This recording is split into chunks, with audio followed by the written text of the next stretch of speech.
Bonjour et bienvenue sur le plateau de Parole d'élus. Nous recevons aujourd'hui le sénateur Les Centristes des Vosges, Jean Agré. Bonjour et merci, Bonjour. merci d'avoir accepté notre invitation. On va partir de l'actualité, bien évidemment, avec ce conflit au Proche-Orient qu'on essaye de ne pas importer chez nous. Je dis bien qu'on essaye. Évidemment qu'il y a eu cette marche contre l'antisémitisme à Paris, à l'initiative de votre patron au Sénat, Gérard Larcher, et de la présidente de l'Assemblée nationale. Qu'est-ce que vous avez envie d'en dire spontanément, à la fois sur le flux dans cette manifestation et puis sur l'ambiance du moment, évidemment. Est-ce qu'on a fait société hier?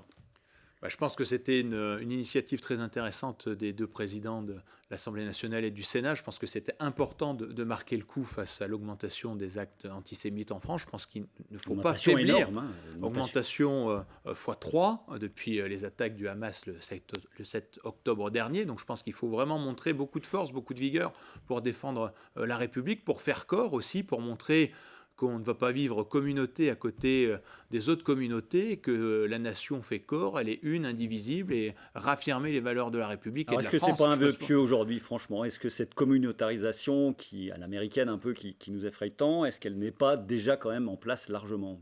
C'est un problème qui n'est pas récent. Je pense que c'est un problème qui est là depuis 20 ou 30 ans, où on a lâché l'assimilation au niveau de l'intégration à la française. Avant, quand les gens venaient en France, ils s'intégraient par différents processus, ils pouvaient franciser leur nom, et ils s'intégraient de manière modeste, travailler.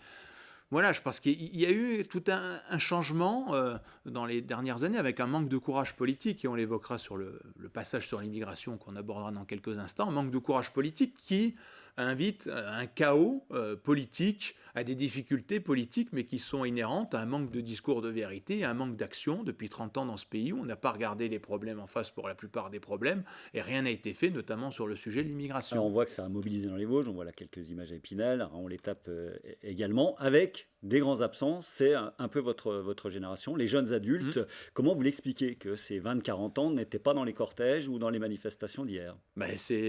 Ça traduit aussi un manque d'investissement au niveau de la vie publique, de la vie associative. Je pense que on C'est vit du désintérêt, de la peur, on peut imaginer des tas de choses, hein. des intérêts, peur. Je pense aussi que le fait que les communautés aient le sentiment d'appartenir à une communauté, des communautés distinctes dans notre pays, ne facilite pas la vie en commun. C'est ce que je vous disais. Et je pense qu'il faut réaffirmer les principes plus forts que ça ne l'est actuellement, et qu'on arrête. Je pense qu'il y a un problème en politique, je l'ai déjà dit même à différents moments sur ce plateau, que ce soit au moment de mon élection municipale à Remiremont, quand je me suis présenté au poste de sénateur. Il faut, je pense, et j'en suis convaincu parce que c'est ma méthode, ne pas promettre grand-chose, avoir une méthode pour les électeurs. C'est ce que j'ai fait en tant que maire, c'est ce que je fais aussi en tant que sénateur.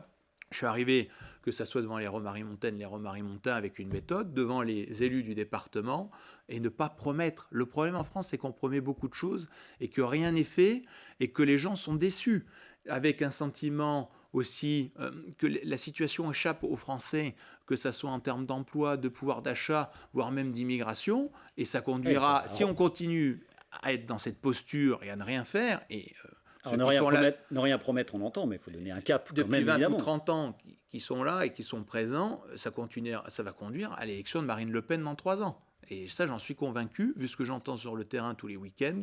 Si on ne fait rien et qu'on n'est pas plus fort, ça conduira à cette situation.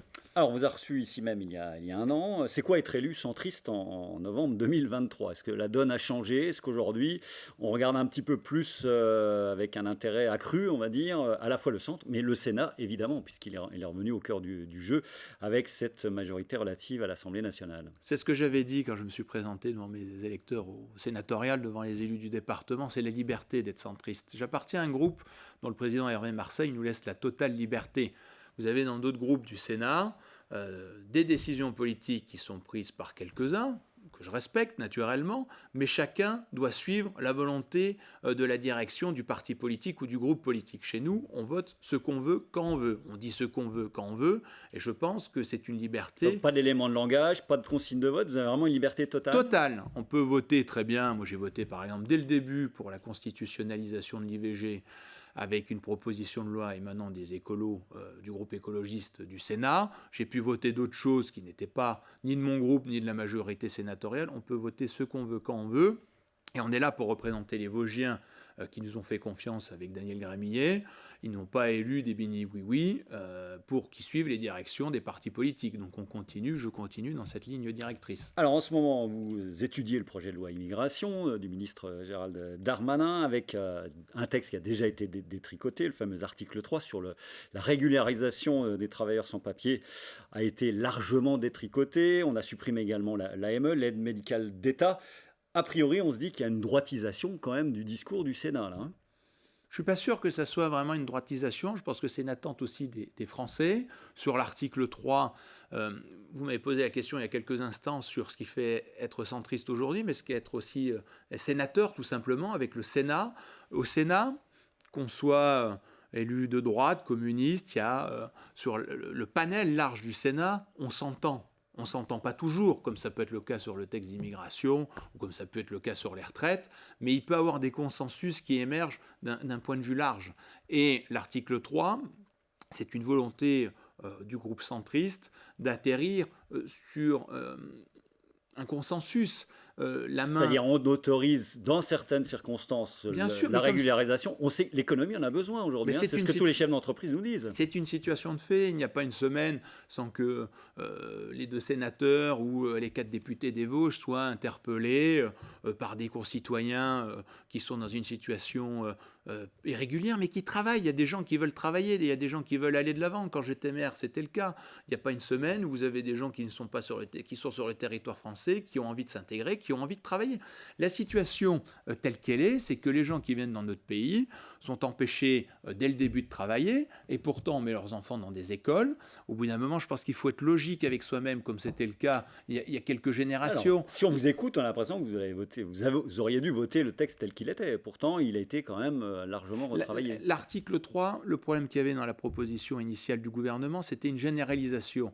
On veut rester sur le cas par cas, avec le politique qui joue son rôle. Moi, je suis pour une politique de quotas au niveau de l'Assemblée nationale et du Sénat, qu'on redonne ces lettres de noblesse au Parlement, avec une volonté de choisir qui on accepte dans notre pays. Je pense c'est que le choix de Xavier Bertrand mais à la mode canadienne. À la mode canadienne, avec un permis à points. Je pense que les gens qui veulent s'intégrer en France, il faut qu'ils maîtrisent la langue, il faut qu'ils s'intègrent. On a été beaucoup plus dur sur ce texte pour l'intégration des personnes dans notre pays. Je pense c'est normal. On parlait du sentiment de communautarisation dans notre pays. Ce sentiment, il a été développé par la non-maîtrise du flux migratoire depuis 20 ou 30 ans. Il y a des gens qui sont parfaitement intégrés. Il y a des gens qui ne sont pas français d'un point de vue des papiers, mais qui sont parfaitement intégrés et c'est normal de les intégrer. On a intégré d'autres personnes qui ne respectent pas les lois de la République. Au bout d'un moment, les Français demandent de l'ordre, et je l'entends tous les jours sur le terrain, que ça soit ici ou même à Paris, on veut de l'ordre et on veut qu'on puisse accueillir qui on veut sur notre territoire. Je pense que c'est quand même pas un gros mot, quand on aime son pays, quand on aime la France, de dire on accepte lui qui est très bien, lui il est pas bien, mais on l'accepte pas. Et on voit les difficultés, par exemple, on a eu le problème de l'imam qui a eu 8 mois avec sursis. On vit dans quel pays? Je vous le dis sincèrement, les Français sont choqués par ce qui se passe. Apologie du terrorisme par un imam, 8 mois avec sursis. Le Vosgien lambda qui fait la moindre connerie sur la route, il prendra plus. Est-ce qu'on vit quand même dans quelque chose de normal? Voilà, je suis un peu... C'est chaud, mais c'est quand même la France et c'est une attente des Français qui, si on ne fait rien, et le texte est un peu dur, mais le texte va largement dans ce qu'il faudrait faire depuis 20 ou 30 ans. Il va revenir devant l'Assemblée nationale avec le jeu des navettes. Et là, on attend, l'Assemblée nationale et nos députés seront face au défi du texte et de savoir ce qu'ils vont voter en leur âme et conscience et quel projet de société ils veulent pour la France et quelle France ils veulent demain. On posera la question au député Viry qui sera à votre place lundi prochain. Vous avez déposé le 29 mars dernier une proposition de loi avec votre collègue du Tarn-et-Garonne, Pierre-Antoine Lévy, visant à créer un ticket restaurant étudiant. En quelques mots, on va en retracer un petit peu les contours. Quelle était l'idée de départ? C'est l'accession à une nourriture pas chère, on va dire ça comme ça, pour des étudiants qui n'ont pas accès au restaurant universitaire. C'est ça. Le but, c'est que nos étudiants qui veulent vivre dans un territoire rural, un territoire de montagne où il n'y a pas de crous, puissent avoir accès, comme les étudiants qui ont décidé et qui ont les moyens. C'est un problème d'équilibre, d'équité face aux gens qui veulent faire des études, que ce soit l'université, dans des UT ou même des apprentis, qui aient les mêmes moyens pour toute notre jeunesse, tous les étudiants qui ont envie d'apprendre. Donc l'idée est simple et la suivante, c'est que l'État mette les moyens là où il n'y a pas de crous et que les étudiants... Une sorte de ticket restaurant. C'est un ticket resto pour aller dans les collectivités publiques qui vont signer des conventions, les restaurants ou même, pourquoi pas, des magasins dans nos villages où les étudiants vont pouvoir aller tout simplement pouvoir acheter à manger, comme c'est le cas pour les étudiants qui sont en ville. Là, Alors, dans les Vosges, on n'est pas trop concerné. Et puis là, si, il y a entre 200 000 et 500 000 étudiants en France qui n'ont pas accès à manger. Cette loi va permettre, avec 25 millions d'euros sur la table cette année, 25 millions d'euros supplémentaires, la ministre a tenu sa parole.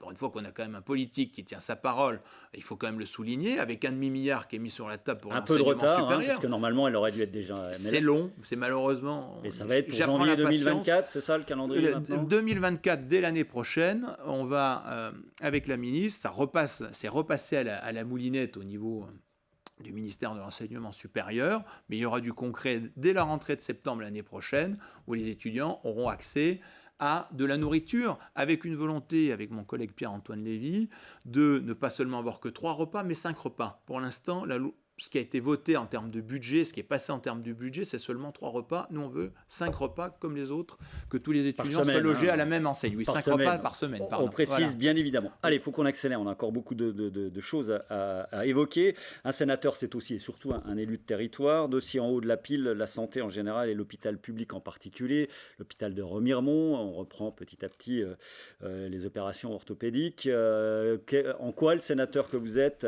a pu ou va intervenir sur ce dossier? On sent qu'il y a quand même plus qu'une tension, à la fois sur le recrutement du personnel médical, mais aussi sur l'avenir même de ce genre d'établissement.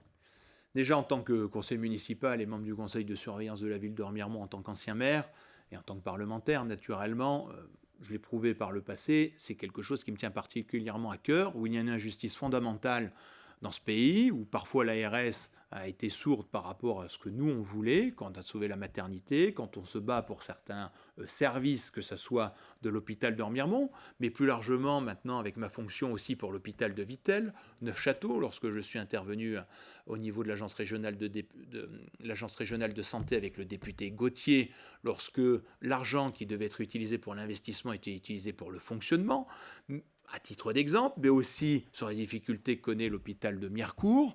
Alors ça, c'est le devoir ou le droit d'alerte, mais aujourd'hui, c'est un problème d'attractivité. C'est-à-dire que les médecins ne veulent pas venir, il faut être clair, aujourd'hui, que ce soit à Épinal, à Remiremont, mais aussi au Chauves. Il y a des difficultés. Les difficultés, elles sont dans tout le pays. C'est un mensonge d'État depuis 30 ans dans ce pays, où de toute façon, le budget de la France n'a jamais été aussi important, sauf que pour le budget de la santé, c'est ce qui crée aussi une distance entre les Français et le pouvoir politique, c'est que ce qui devrait être essentiel, notamment la santé, la sécurité, le budget de la France n'a jamais été aussi important, et pourtant, les Français n'ont jamais eu le sentiment d'être aussi mal soignés, avec un pouvoir d'État qui n'a jamais été aussi loin. Ça, c'est sûr. Et on se bat. Toutes les discussions dans tous les foyers, on entend ça. On entend ça. Et nous, avec moi, les parlementaires, on se bat pour alerter sur tout ce qu'il peut avoir, pour aller chercher des médecins. J'ai été chercher des cardiologues, on a remis en place les filières du président Poncelet pour aller chercher des médecins même en Afrique. Les cardiologues africains qui ont été à Remiremont, ils ne sont pas arrivés par l'opération du Saint-Esprit, on a été les chercher, on leur a fait la promotion. Lorsqu'on a des internes qui viennent, on leur fait la promotion dans les différents hôpitaux du département. On a vu d'ailleurs qu'il y en a un petit peu plus d'internes cette fois. On a plus d'internes, c'est pareil, le politique Petit espoir. Pousse, donc on continue à pousser. Et moi, je voudrais avoir un message. Il nous reste 1 minute 30, on a encore 2-3 sujets. Rapidement. Pardon, mais un message de combat, comme ça a toujours été le cas pour nos hôpitaux. La situation est la même partout en France. On a des difficultés inhérentes dans nos hôpitaux vosgiens, avec parfois des cas différents, mais on va continuer à se battre pour la santé des Vosgiens et des Vosgiennes, et les Remarimontaines peuvent compter sur moi pour continuer à se battre pour l'hôpital de Remiremont. On l'espère. Allez, rapidement, le dossier patrimoine mondial de l'UNESCO pour la lutherie de Mirecourt, vous êtes dessus, ça sent bon, ça va prendre du temps, rapidement, très rapidement. Oui, très rapidement, ça sent bon, c'est une volonté de ma part, d'Yves Séjourné, Nathalie Babouot, que la lutherie de Mirecourt soit patrimoine mondial de l'UNESCO. Donc, comme la ville de Crémone en Italie. Comme la ville de Crémone en Italie, c'est un joyau. Donc le département et la région vont investir pour avoir un dossier de candidature solide et qu'on puisse faire la promotion de Mirecourt et de Saluttré. La forêt, un mot sur Darney, forêt d'exception, vous suivez le dossier également. Et puis plus généralement sur la filière avec l'IGP à l'IFOL, les meubles qui vont s'exposer à Milan. Il y a beaucoup de choses, ça bouge. Oui, ça bouge. La forêt d'exception, c'est un dossier passionnant. On a été, les 70 élus plus les parlementaires, on a chassé en meute, on a eu le label. On est vraiment fiers d'avoir la forêt d'exception dans les Vosges. Et puis, à mon initiative, on va aller exposer les meubles de l'IFOL Le Grand à Milan, l'Institut de France, avec cette première, de faire la promotion des meubles de l'IFOL à l'Institut de France à Milan lors de la Foire internationale du meuble. C'est important de faire la promotion des Vosges aussi à l'international. Toute dernière question, dans 3 ans sénatorial, puisque tous les 3 ans on renouvelle la moitié, vous serez candidat? Je suis passionné par ce que je fais, je suis toujours passionné. Le jour où je ne serai plus passionné, j'arrêterai. Pour l'instant, je suis passionné. Je vais continuer avec Daniel Grémier à faire notre binôme, notre tandem. On se complète bien avec Daniel, donc on va continuer. J'ai envie et je continuerai, et j'espère avec Daniel. Jean Aigret était notre invité, sénateur centriste des Vosges. Merci à vous d'accepter notre invitation. Vous l'aurez noté. Donc la semaine prochaine, rendez-vous avec un autre parlementaire, le député et les Républicains, Stéphane Hury. Très bonne semaine à toutes et à tous. Merci.